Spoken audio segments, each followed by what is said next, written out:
ठीक है, भारतीय जनता पार्टी जनता की बिल्कुल नहीं है, सबसे पहली बात। अब पूछिए आप क्यों? हाँ, बताइए क्यों?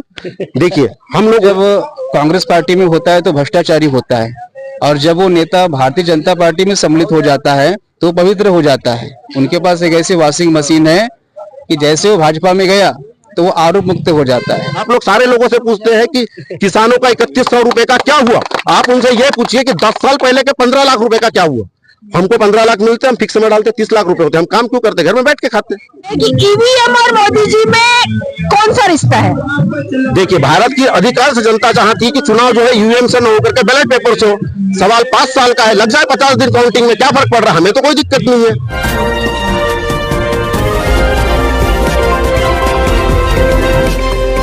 अगर सम्राट सिंह सरस्वत जी जीत जाते हैं, कांग्रेस पार्टी अगर जीत गई और सांसद बन गई, तो क्या गारंटी है कि सरस्वत जी भी नहीं जाएंगे भाजपा में?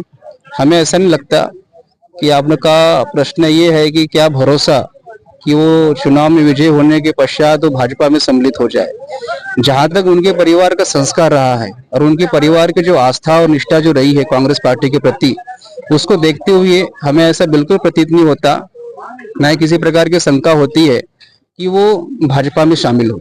अभी आपने कहा कि भाई उनकी छवि ऐसे नहीं है, तो क्या बाकी लोगों की छवि खराब थी क्या जो कांग्रेस छोड़कर चले गए? देखिए, ऐसा है, ये तो उनका व्यक्तिगत निर्णय है। अच्छा, व्यक्तिगत निर्णय तो इनका भी हो सकता है। देखो, कभी कभी क्या होता है, राजनीतिक जीवन में कुछ न कुछ ऐसे आरोप लग जाते हैं, और भाजपा की जो राजनीति है साम दाम दंडभेद वर्तमान समय में, जब वो नेता जब कांग्रेस पार्टी में होता है तो भ्रष्टाचारी होता है, और जब वो नेता भारतीय जनता पार्टी में सम्मिलित हो जाता है तो पवित्र हो जाता है। उनके पास एक ऐसी वॉशिंग मशीन है कि जैसे वो भाजपा में गया तो वो आरोप मुक्त हो जाता है। जैसे आपने सुना होगा अजित पवार एनसीपी के, उनपे शुगर, एरिकेशन, ऐसे बहुत से घोटाले थे। भारतीय जनता पार्टी के जो नेता थे वो तमाम ऐसे आरोप लगाते थे उनके ऊपर कि वो ऐसे है तो वैसे है, तो चक्की फिशिंग, तो इतने वर्षों की उनको जेल होगी, कारावास होगी। और आज भारतीय जनता पार्टी में जैसे वो शामिल हुए, वो आरोप तो छोड़ो, वो आरोप से मुक्त भी हो गए, और जैसे शामिल हुए वैसे महाराष्ट्र जैसे धनाढ्य प्रदेश का उनको डिप्टी सीएम बना दिया गया। तो ये सच्चाई है भाजपा की, सबसे बड़ी बात तो ये है। तो ये जो प्रश्न जो आप हम विपक्ष, चलिए अभी एक बात बताइए मुझे, अभी चूंकि कांग्रेस पार्टी में हैं आप और कांग्रेस पार्टी से बिलोंग करते हैं, बेरोजगार एक बहुत बड़ा मुद्दा है यहाँ पर पूरी इंडिया लेवल पे, है ना? तो इस पर आपकी कांग्रेस सरकार कैसे वर्कआउट करेगी? देखिए, आपने बेरोजगारी की बात की, रोजगार की सबसे अधिक आवश्यकता है हमारे युवाओं को, और मैं किरनापुर ब्लॉक का युवा कांग्रेस का अध्यक्ष भी हूँ। आज के समय में जितने भी हमारे जो युवा जो गण हैं, जो शिक्षा अध्ययन कर रहे हैं, एक अच्छा एक क्वालिफिकेशन उनका हो रहा है, लेकिन उसके बाद भी जिस प्रकार से शिक्षा के आधार पे उनको नौकरी मिलनी चाहिए, उस आधार पे उनको नौकरी नहीं मिल पा रही है। ये सबसे बड़ी समस्या है। इसलिए सरकार को सोचना चाहिए। नरेंद्र मोदी जी की घोषणाएं थी कि जब हम सरकार में आएंगे 2014 में, तो प्रति वर्ष हम 2 करोड़ रोजगार हम युवाओं को देंगे। रोजगार की बात तो छोड़ो, लेकिन रोजगार समाप्त होते जा रहे हैं। आपने भी देखा होगा, निजीकरण होने के कारण जितने भी शासकीय नौकरियां हैं ये सब तबाह हो रही है, ये सब समाप्त हो रही है। अच्छा सर, कांग्रेस ही क्यों, भाजपा क्यों नहीं भाई? देखो, एक आम इंसान को क्या चाहिए? आप बताएं। उसे रोटी चाहिए, कपड़ा चाहिए, मकान चाहिए, वो तो मिल रहा है। शिक्षा चाहिए, रोजगार चाहिए। जी, रोटी कपड़ा मकान की मैं अगर बात करूं तो रोटी कपड़ा मकान, अभी मकान पीएम आवास में मिल गया। रोटी की अगर बात करें तो राशन फ्री में मिल रहा है, ठीक है। और एक चीज आपने बोला था, कपड़े में जीएसटी लग के मिल रहा है, लेकिन मिल तो रहा है। आप सबसे पहले आप मुझे ये बताएं, हमेशा आप लोगों से पूछते हैं, मैं आपसे पूछ रहा हूँ, आरटी किसने लागू किया? किस गवर्नमेंट ने आरटी? शिक्षा का अधिकार किस गवर्नमेंट ने लागू किया? फूड बिल किस गवर्नमेंट ने लागू किया है? इंदिरा आवास योजना, भले उस समय पैसा कम होता था, लेकिन आवास योजना किस गवर्नमेंट ने लागू किया है? समय के साथ में जैसे आपकी हमारी इनकम बढ़ रही, वैसी गवर्नमेंट ने कुछ योजनाओं में बढ़ोतरी की। आज आप देखिए, हमारे लोकल के अस्पतालों से लेकर जिला चिकित्सालय तक के बगैर किसी पैसों का काम हो रहा है। सीजरियन ऑपरेशन के लिए पैसे लग रहे हैं। आप प्राइमरी हेल्थ सेंटर में जाइए, कम्युनिटी हेल्थ सेंटर में जाइए, वहाँ दवाइयाँ ढंग की नहीं है। यहाँ तो कि अस्पतालों में डॉक्टर पदस्थ, आयुष्मान कार्ड तो है बहुत सारे हॉस्पिटल में जिसका वो कर रहे हैं, 50% से ज्यादा हॉस्पिटल आज भी आयुष्मान कार्ड को नहीं चला रहे हैं। लोगों को वहां भी पैसे देकर आना पड़ रहा है। आप इसके पूर्व में जाइए, मुझे बचपने से याद है, हम पहले जब गवर्नमेंट अस्पताल में जाते तो वहां चिट्ठी कटाने की भी 2 रुपए नहीं लगते थे। आज तो हमको चिट्ठी कटाने की भी 10 रुपए लग रहे हैं। तो हम चिकित्सा में पीछे जा रहे हैं कि आगे गए? आप बताइए, सिर्फ पूंजीपति वर्ग को लाभ देने के ही लिए आयुष्मान योजना को लाई गई है। आज किसी का पैर टूट जाए, आप बालाघाट का हॉस्पिटल्स के आप नाम बताइए कि किस हॉस्पिटल में हम जाके इलाज कराए। ट्रामा सेंटर बनाया था अपघात वाले लोगों को त्वरित चिकित्सा प्रदान करने के लिए, आपातकालीन चिकित्सा के लिए। वहां चिकित्सा न मिलती है, क्या हो रहा है, वहां भारत की आबादी बढ़ रही है। वहां मेटर्निटी विंग बना करके वहां पर गर्भवती महिलाओं के सीजरियन ऑपरेशन करके नॉर्मल डिलीवरी करके आबादी बढ़ाने के लिए उसको बना दिया। उतनी बड़ी बिल्डिंग किस लिए बनाएगी? उससे फायदा किसी हुआ? जो भाजपा में बैठे हुए ठेकेदार थे उन्होंने पैसा कमाया, वहां से जो देखरेख करता इंजीनियर थे उन लोगों ने पैसा कमाया, और सत्ताधारी में जो लोग मिले हुए थे उन लोगों ने पैसा कमाया। आम इंसान को क्या मिला ट्रामा सेंटर से, आप बताइए। रोजगार विषय पर आप क्या कहना चाहेंगे सर? अभी हमारे देश में किस टाइप की बेरोजगारी जिस टाइप की चल रही है उस पर आप क्या कहना चाहेंगे, और आपकी पार्टी कितना उसका निराकरण कर सकती है? रोजगार के बारे में हमारी सीधी और साफ नीति है कि हर घर व्यक्ति को रोजगार देना, और उसके लिए गरीबी उन्मूलन के लिए सबसे बेहतरीन जो उपाय लेकर आए आज के समय में इंडिया गठबंधन, उसमें कहा गया कि हम प्रति परिवार को 1 लाख रुपए प्रति वर्ष देंगे। लगभग में 8,330 रुपए प्रति माह दिया जाएगा, जो डायरेक्ट डीबीटी के माध्यम से उनके खातों में जाएगा। इससे गरीबी उन्मूलन होगी और प्रत्येक गरीब परिवार की एक महिला को दिया जाएगा। उसमें किसी प्रकार का कोई सर्वे की आवश्यकता नहीं होगी कि किसका ट्रैक्टर है, नहीं। यदि वो गरीब है, एक सामान्य व्यक्ति भी अपने आजीविका के लिए ट्रैक्टर लेता है, एक 4 व्हीलर सामान्य व्यक्ति भी अपनी आजीविका के लिए लेता है। उसको लोन के स्वरूप में दिया जाएगा या भेंट स्वरूप में दिया जाएगा? भेंट स्वरूप बोलने से उनको उनके खाते में डायरेक्ट पैसा गरीबी उन्मूलन के चक्कर में दिया जाए, गरीबी निर्मूलन के लिए दिया जाएगा।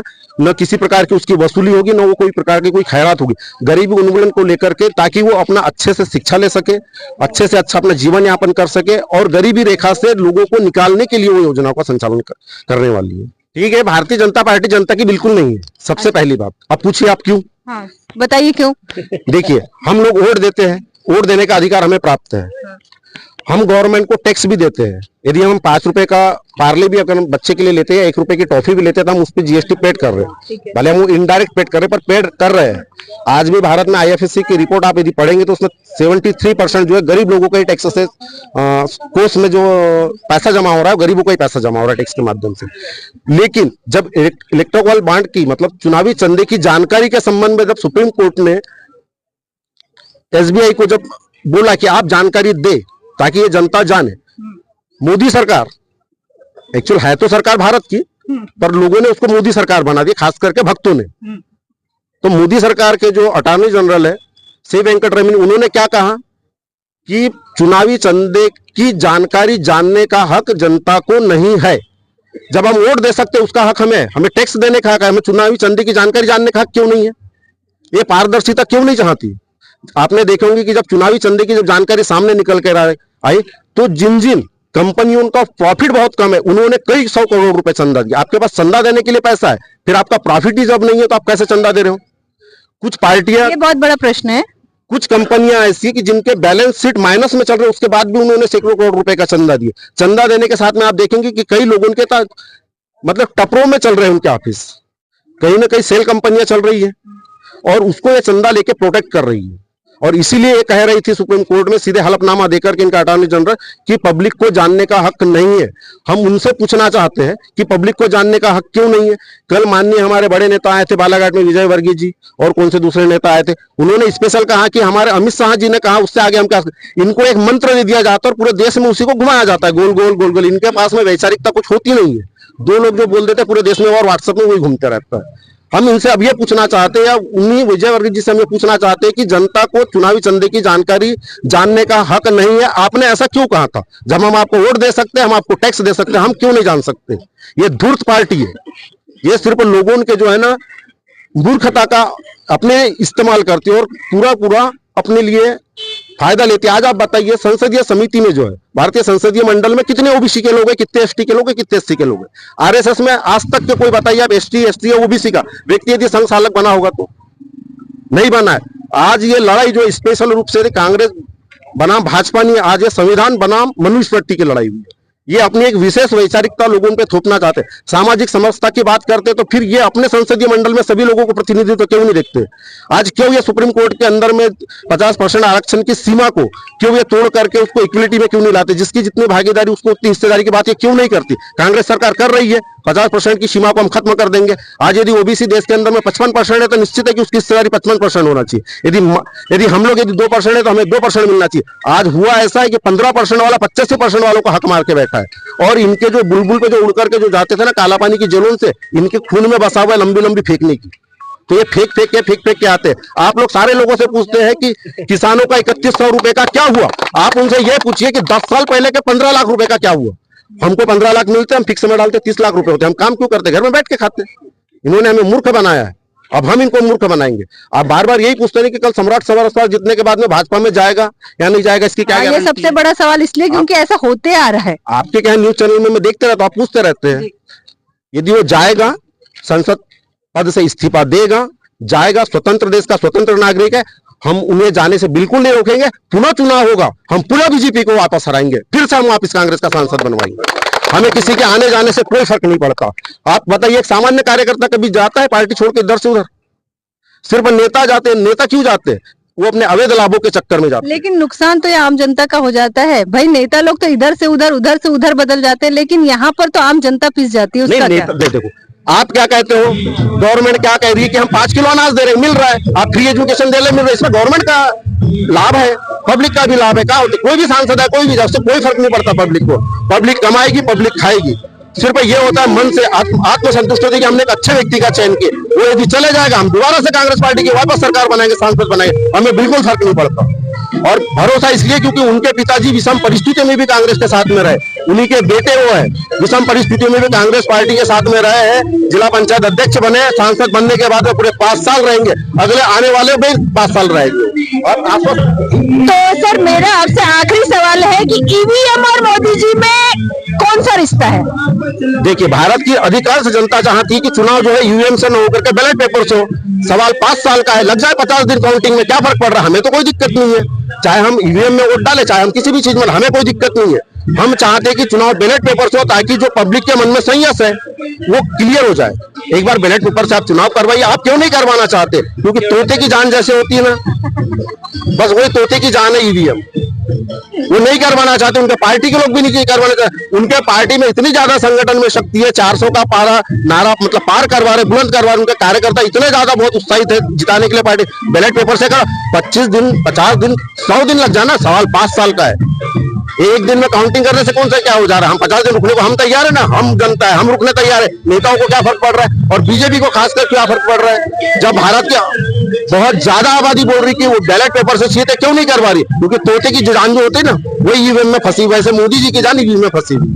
चलिए ठीक है, यहाँ की जनता का कहना है कि ईवीएम, तोते की जान ईवीएम में फंसी है। तो दोस्तों, यहाँ के चुनावी सर्वे में हमने यहाँ पर बहुत सारी चीजों को देखा, बहुत सारी चीजों को समझा, और आगे भी हम आपको दिखाते रहेंगे। तो मेरे साथ बने रहिए ग्रामीण क्षमता न्यूज पर। मैं सावित्री दानी, आप सभी को मेरा नमस्कार।